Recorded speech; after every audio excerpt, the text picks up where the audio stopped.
Welcome back into the Sports Source. This segment brought to you by Chariots of Hire. The holidays are upon us. Christmas parties, office parties, New Year's Eve. Make the holidays special and make the holidays safe. Call Chariots of Hire for you and your date, you and your office mates if you're going to the party, you and your crew if you're just going out to have a good time. Have fun and be safe. Chariots of Hire. You do it once, you're going to do it again. I'm telling you, it's a great, great deal. Give them a shout, chariotsofhire.com to learn more. Two quick questions in this segment. I'm going to start with Chuck and Josh down there. When all is said and done with this search, do you believe more heads will roll? At Tennessee, of course. I would say there's definitely that likelihood. I mean, who would go with John Curry if he ends up at like Washington State or somewhere? There may be people that have worked with him before that would prefer to continue. Well, I'm talking about, do you think anybody else is going to get fired at Tennessee? I think there may be some people leave on their own volition. By the way, you've now mentioned it, so are you a believer in the rumor that Curry went out to the West Coast not to interview Mike Leach, but to interview for the Washington State Athletic Director job? I certainly wouldn't dismiss something until I found out more about it, but it seemed to make a little bit of sense.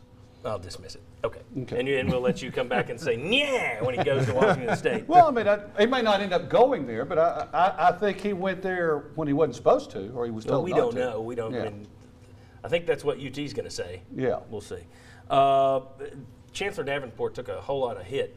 Josh, do you think, how much trouble is she in? There were a lot of people saying she didn't answer anything at the press conference. Of course, if you're getting into a legal deal with John Curry, how much can you say at the press conference? Right. I think it was pretty clear she didn't want to say much beyond what she had prepared at the beginning of the press conference to say. And just to the question, could more change come? Could there be more heads to roll? At Tennessee, I would always say at least maybe. That's so. Yeah. Yeah. I think she's a dead chance of walking. I mean, I think she's gone. I wonder how far it goes. I mean, that's just what you do here. Yeah. You fire. All right, head coach, we got rid of them. What about the ADs next? Okay, Chancellor, again, we get the president. We get the president, then we can start back again with this coach. I mean, all right, then the AD. It's there's buyouts, but you've always got the Haslam Who hired Davenport? Which brings us to the next question. Back to that Haslam name. That's a good point. Who's in power now? Who was in power when these people were hired? Bob and Jimmy, the Haslams have taken, and Jimmy in particular, have taken more heat than I can ever remember publicly. On social media, people are saying they wish they'd just get lost. Okay, let's say they do. Let's say they say, bye-bye, and the money's going with us. What does Tennessee do? Is that when Charlie Ergen parachutes in from Colorado with money for everyone? I don't know. He's got a lot of money.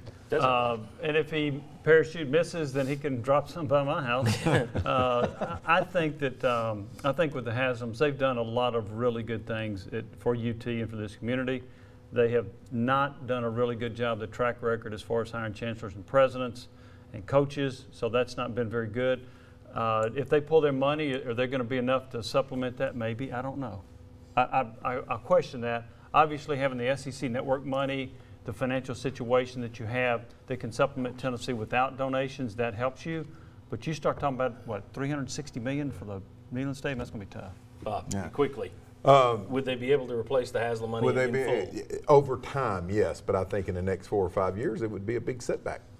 They've tried for a long, long time to get Charlie Ergen more involved, and there are always rumors that, okay, he went down and they did an arm wrestling match with Jimmy Haslam, and he took over, and he hasn't given as much as they want him to give. So just thinking that, oh yeah, it's automatic, I think that's dangerous thinking. So we'll see. Tennessee might get what they want, and who knows if that would be a good thing.